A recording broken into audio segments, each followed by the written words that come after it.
السلام عليكم. واضح كده ان الجماعه بتوع الدوري السعودي ما اشتروش برضه لعيبه وطلعوا مقلب وبس، مش لعيبه بس، لا ده كمان جابوا اعلاميين مقلب. اعلاميين مش عارفين، يعني جايين يعرضوا بس مش عارفين، يعني ما بيعرضوش كويس، ما بيعرضوش صح. يعني انا مش فاهم انا. وكل شويه تحشروا الاهلي والزمالك معاكم ليه؟ يعني بتقارنوا نفسكم بالاهلي والزمالك ليه؟ انتوا مالكم بالاهلي والزمالك؟ يعني اخر حاجه يعني شفتها، هو ممكن يكون قديم بس انا لسه شايفه، تامر بدوي. واحد اسمه تامر بدوي، المفروض ان هو اعلامي مصري. خدوه عندهم يحلل هناك عندهم. بيسالوه، بيقول لهم لو كان الهلال السعودي مكان الاتحاد كان هيلعب نهائي مع مانشستر سيتي. طب ما وصلش كاس العالم للانديه ليه يا بيه؟ هو لو كان مكان الاتحاد، هو ما وصلش ليه؟ ده السؤال. ولما اتسأل من الراجل بيقول له هل يغلب الاهلي المصري، راح ضحك كده قال له بتهزر. بيهزر ايه؟ هل يغلب الاهلي المصري ايه؟ بيهزر يعني ايه يعني؟ بتستقل من الاهلي؟ انت مجنون يا ابني. النادي الهلال السعودي بتاعك ده متأسس سنة 57. يعني كان الاهلي وقتها معاه 9 دوري.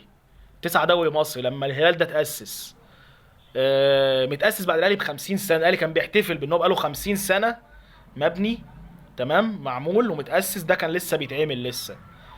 الاهلي معاه 11 دوري ابطال افريقيا، التاني معاه 4 اسيا، 4 دوري ابطال اسيا اللي هو البيج بوس عندهم هناك. ده غير بقى ناهيك بقى عن الدوري والسوبر والحاجات دي، انا بتكلم في البطولات الكبيره. الهلال ده لسه ملبوب من الاهلي 4-0 من سنتين في كاس العالم للانديه. والدخله بتاعت الاهلي عليهم العالم كله شافها، كانت دخله بلدي. يعني انت ايه اللي بتقوله ده؟ وفريق الاهلي اداله بالجزمه في الثالث ورابع اللي اسمه واوا الياباني دوت. ما ده غلب الهلال في نهائي دوري ابطال اسيا، اللي الاهلي اداله بالجزمه 4-2. اهمدوا، بطلوا. هو ريال وصل كام دلوقتي يا جماعه؟ انا عايز افهم يعني. انا مش متابع سوق العمله، ريال بقى بكام؟ يعني خليك حتى، يعني مدحت شلبي طلع اذكى منك. مدحت شلبي لما جه كده اتزنق قال لك ايه، انا هحط الاثنين جنب بعض. هو ما ينفعش تحط الاثنين جنب بعض اصلا. الاهلي ما يتقارنش باي نادي في الشرق الاوسط، ما يتقارنش باي نادي في اسيا وافريقيا، ما يتقارنش باي نادي في اسيا وافريقيا وامريكا الشماليه، ما يتقارنش باي نادي في كل القارات ما عدا اوروبا وامريكا الجنوبيه. ده مكاننا احنا بعديهم.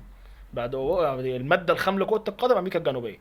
فلوس وكره القدم والدعايه وما اعرفش اوروبا، فاحنا بعديهم، بنحاول ونزق بعديهم. لكن اي عيره من اي قاره تانية احنا بندوس عليه بالجزمه. وده اللي وتاريخنا اللي بيقول الكلام ده. فاحترموا نفسكم شويه واعرفوا انتوا بتتكلموا عن مين. وبلاش الا عيب.